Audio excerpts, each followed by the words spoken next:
Hey friends, it's Steph. So I have, as you can see, the classroom is finished. I didn't have everything I wanted in it, and I am going to add a couple more things I'll show y'all in this little box here. But I wanted to show you, I supported a few little small Etsy shops today because I wanted some printables, but I did not want to have to print them. Now, super easy to print your own stuff. You can find an image on Google, whatever, and then you can get it to the size you want. Now, what I typically do is I use a conversion chart. My photo gallery or whatever it's called that's already installed on my computer, it converts from pixels. So I always have to look up how many pixels in, say, if I wanted a picture to be 1 inch or something like that. Let me see if I have my ruler right here. I had it earlier, but well, we can just use this big one. So this picture here is 1.5 inches.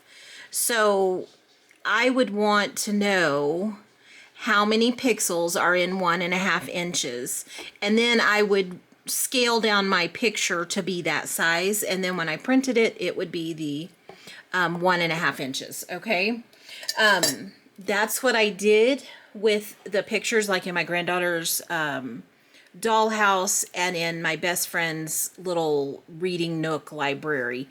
I just sized down their pictures. I actually remember I had pre-made photo frames, so I measured the inside of those frames in inches, and then I converted that to pixels, and I was able to scale down those pictures in that photo gallery, whatever it's called on my computer. So I didn't want to do that today, being lazy. So what I did was I looked on Etsy. I put in 1/12 scale miniature printables. I think I even might have put in classroom, and a lot came up. You get a lot of vintage printables too, and they're easy to do, so I just download them from Etsy, print them. I think I bought everything that I wanted for like $10 today. And so I'll show you kind of what I did. So I did, and I've cut them up, so they're kind of a mess. If y'all remember, a while back, this has been a long time ago, I purchased these little, oh, I already have some out, these little books from Temu. Oh, hold on, guys, let me fix the thing. They are glued on one side, on this side, and then they are, book on the other side. So what I did was I found, because I didn't have enough, I had used all of my classic books that I would have wanted in this classroom in my friend's little library thing. So because they fit there, so that's what I used them all for. So all I had really left was some current novels and such. So I didn't want to use those. I did find a couple of older looking ones, and so I used those too. And then I also had still some of, I don't know if I have another one left over. I think I used them all. And I've glued them down. But these little books over here, and we'll go closer in, these were a set that I had bought from Temu as well. They remind me of those Reader's Digest books from way back when in the 80s, early 90s, and so I use those too, and they do have pages in them. These here are like on foam, these ones that are printed. They're like, I don't know if they're plastic. Yeah, maybe no, they're foam. They smush. So those are on foam, but I like those too. I think they're just really nice, good quality. They were totally worth the money. So what I did with these was I printed out some book covers. Now, you got a variety of sizes, and you can see these were vintage book covers, so no pictures or anything. Some of these are small, and so I had to take these and measure them on here. Well, this wasn't going to fit here because this one's too small, so it's not going to cover the whole thing. So what I ended up having to do was go to these bigger ones, and I'll show you. Once I glued them on, they're a little big, but all I did was just trim off the tops and that worked perfectly. And of course, I don't know what I did with my scissors. There's the scissors. And I cut them after I glued them so that I made sure they would fit. Y'all know how it is when we cut things and we don't measure them. Y'all know I hate measuring. So I would much rather, yes, do this than have to keep reprinting or recutting so they fit my book because I didn't measure correctly. And I got a little hangy thing. And so this worked just perfect. You know, you could glue this onto cardstock and glue the 3 parts to it. You could, you know, however you want to do it, you could. And then those were perfect. I did put some books in their desks. Not that we can see them. But so that is what I did with the books. And I'll link these shops down in my description box when I get this video uploaded, guys. I also purchased, let's see, which other one do I want to show you? Some clocks. And this came with a whole set of things. The one with the clocks. I don't know if I have my clocks out. I thought I had saved everything right here so I could show you guys. Let me move this stuff out of the way. Here's the clocks. And they came in 2 sizes, 1/6 scale for Barbie and 1/12 scale for miniatures. And it was 4 clocks. These obviously I felt were too modern, so I went with this one. I thought it worked. And so what I did was when I cut this out, you can glue it onto a little wooden disc. You can glue it onto really anything. I glued mine onto some foam. I double layered it just so it would give it some dimension. And I think y'all can see it. Sorry guys, camera is being not my friend today. I put it on here. It was hard to cut a circle, but once it's hanging up, you really can't tell that it looks kind of a hot mess behind the printable. So not going to worry about it.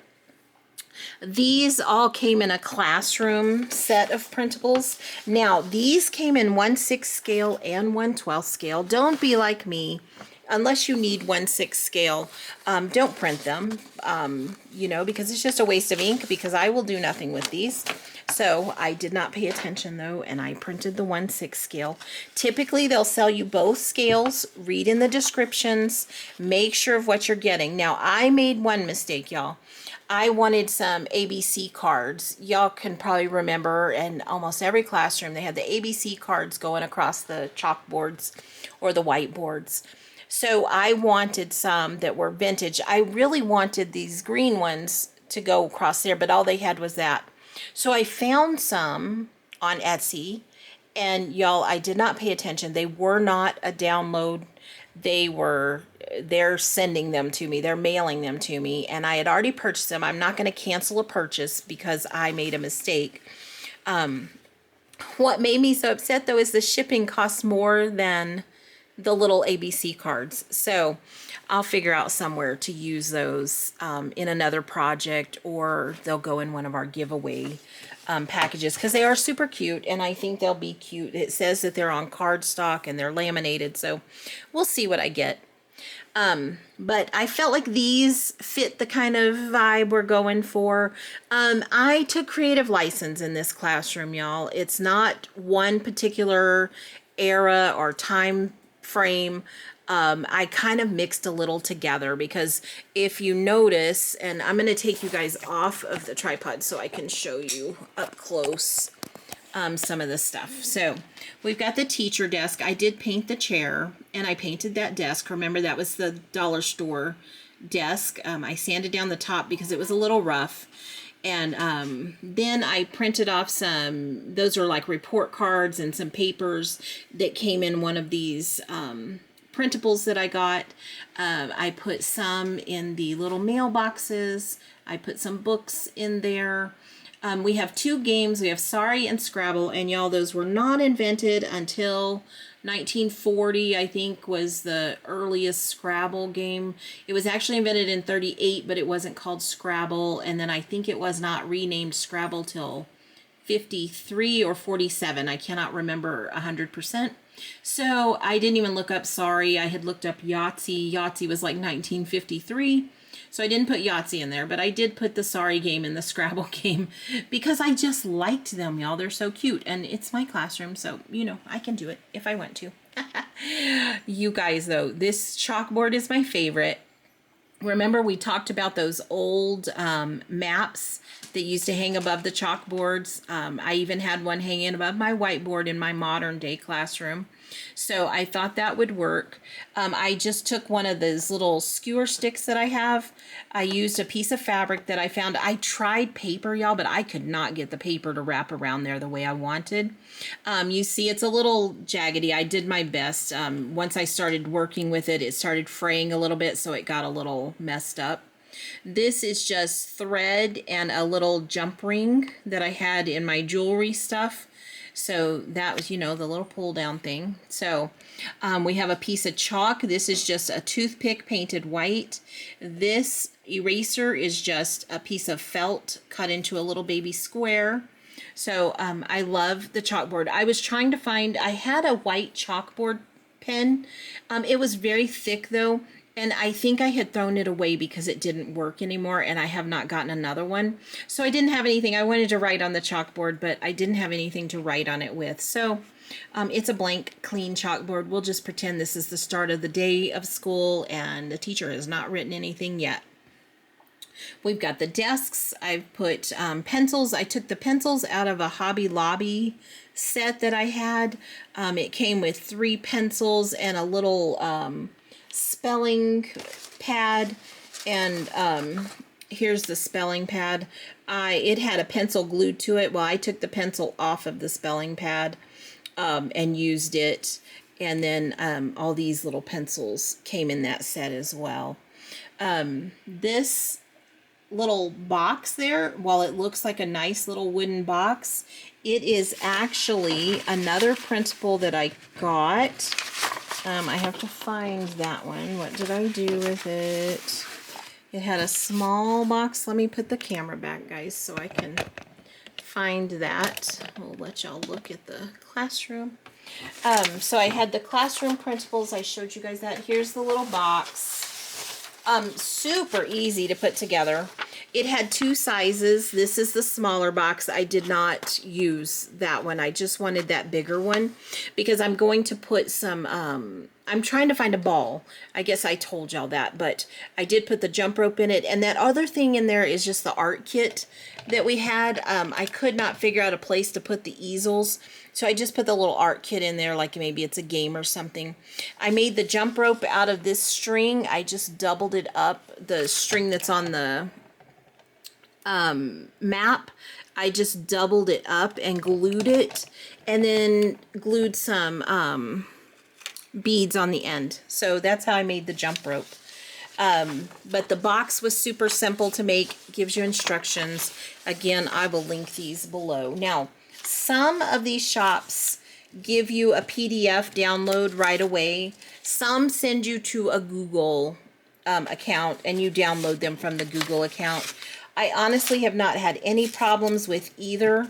I'm very familiar though with downloading things and opening them and such. So if you have trouble with that, you might want to just double check how it's sent to you in Etsy.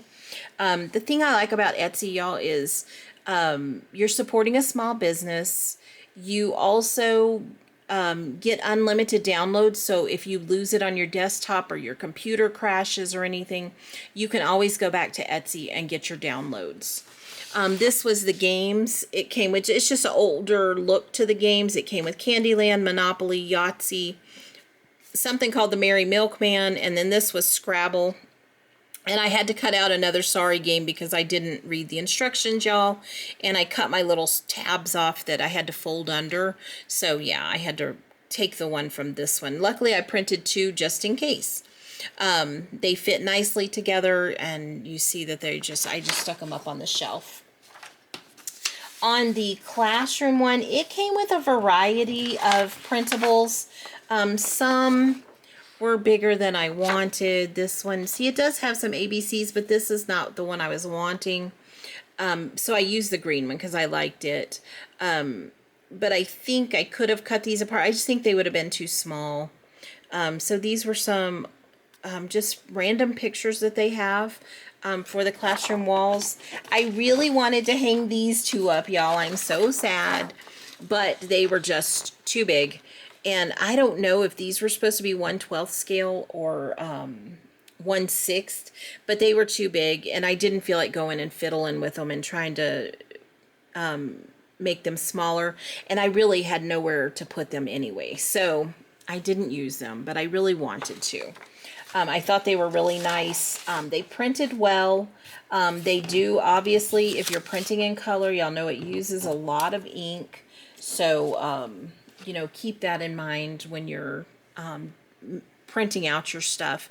I have a dedicated printer for this. It's just a little cheapy Canon printer that I got from Walmart for like 50 bucks. And I don't use it very often, so I don't go through the ink very fast.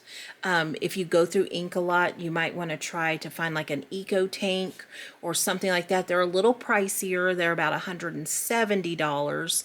But they last a long time in color and in black and white. So I just think it's a good idea to have a printer around just in case you ever need one. Because these things, you know, I could have made a little wooden box, but I just thought that was so cute. And it looks like it's a used box that the teacher might have found. It's called alabaster soap box. That's probably what was stored in it or what was shipped in it. So I just liked the idea of utilizing something that was already a thing. That's what a lot of us do nowadays as teachers, is we take what we can find and we repurpose things as much as we can, so that we're not always having to spend a lot of money on furniture and stuff. The blue mailbox thing was from Temu. I did paint that. The drawer does open, but it was a really tight fit. So after I painted it, I didn't even try to open it again. I just feel like it could just stay closed.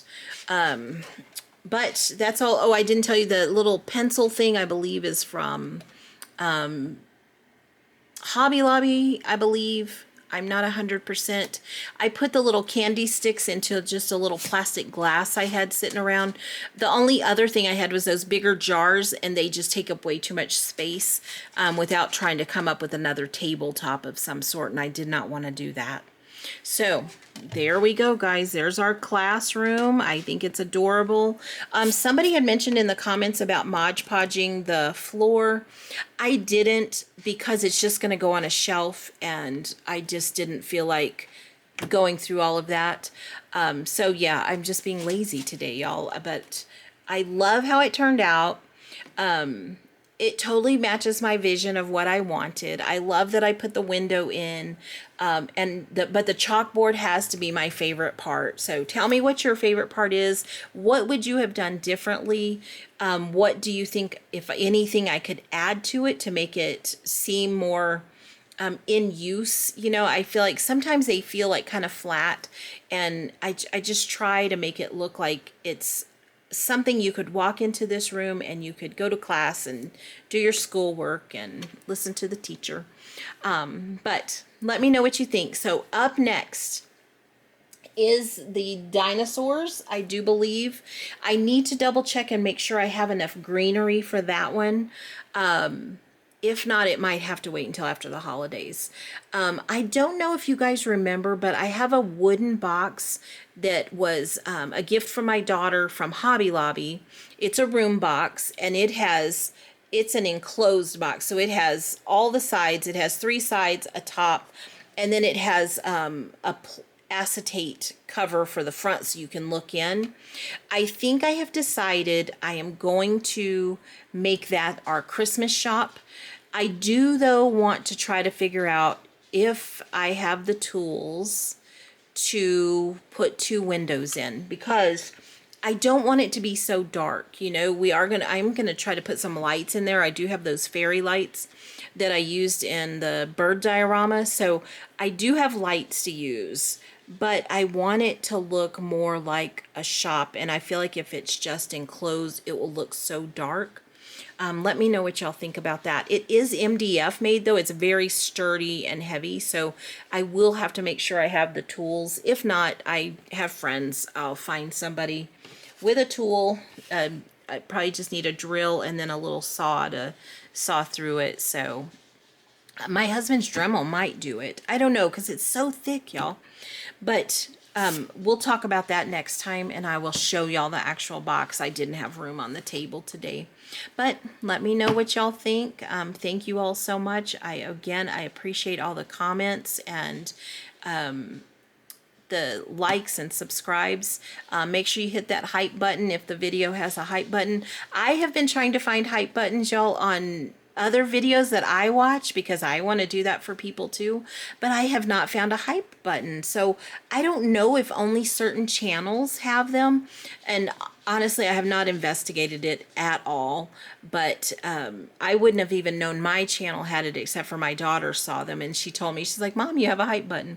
So hit the hype button, y'all. I don't know. I don't even know what it does, y'all. But thank you all so much for watching. I will see you all next week. I will leave you with another view of our little classroom. I love the jump rope, y'all. I thought that turned out so cute. I am going to find a ball, though. I'm telling you. I cannot believe I did not have a marble. I did not have a bead. Nothing. And I think these little desks turned out cute. I did go with 3 desks. Y'all remember I was just going to do 2. But I did go with 3. So, and then our teacher desk with the chair I put together from a kit that I don't know where it came from. And our desk from Dollar Tree. I mean, it just really is a hodgepodge of things that we purchased from everywhere, y'all. So, all right. Thank you, everyone, again. And I will see you next time. Bye, friends.